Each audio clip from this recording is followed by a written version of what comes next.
Blondes may be bombshells who have more fun, but they're also tarnished with a reputation for being dumb. Having a blonde moment has even become a phrase used when someone makes a mistake. Now, a study has found this stereotype is not only inaccurate, the opposite could actually be true. Researchers found women who said their natural hair color was blonde had an average IQ score within 3 points of brunettes and those with red or black hair. Data for the study came from the National Longitudinal Survey of Youth 1979, NLSY 79, a national survey of people who were between 14 and 21 years old when they were first interviewed in 1979. In 1980, participants in the NLSY 79 took the Armed Forces Qualification Test, or AFQT, which is used by the Pentagon to determine the intelligence of all recruits. The overall AFQT score is based on word knowledge, paragraph comprehension, math knowledge and arithmetic reasoning. In 1985, all participants were asked, "What is your natural hair color?"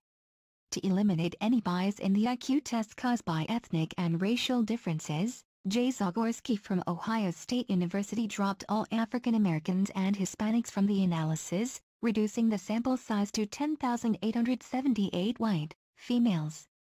The findings show that blonde-haired white women had an average IQ of 103.2, compared to 102.7 for those with brown hair, 101.2 for those with red hair and 100.5 for those with black hair. Blonde women were slightly more likely to be in the highest IQ category than those with other hair colors, and slightly less likely to be in the lowest IQ category.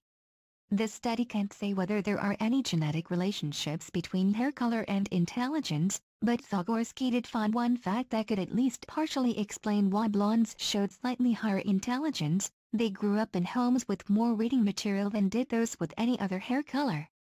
If blondes have any slight advantage, it may simply be that they were more likely to grow up in homes with more intellectual stimulation, he said. Zagorski noted that more women than expected in the NLSY 79 reported that they were blonde. In the survey, 20.7% of white women reported being blonde, compared to only 17.1% of men. Assuming hair color is not related to gender and that men were less likely to color their hair, Zagorski said the results suggest that about 3.5% of women reported their natural hair color as blonde when it was not. Zagorski said he couldn't say for sure how that may have affected the results, but he said the major finding was almost certainly still true: blondes could hold their own intellectually with those of any other hair color. While jokes about blondes may seem harmless to some, it can have real-world implications, said. Research shows that stereotypes often have an impact on hiring, promotions and other social experiences, Zagorski added. This study provides compelling evidence that there shouldn't be any discrimination against blondes based on their intelligence. I don't think you can say with certainty that blondes are smarter than others, but you can definitely say they are not any dumber. The results for blonde white men were similar. They also had IQs roughly equal to men with other hair colors.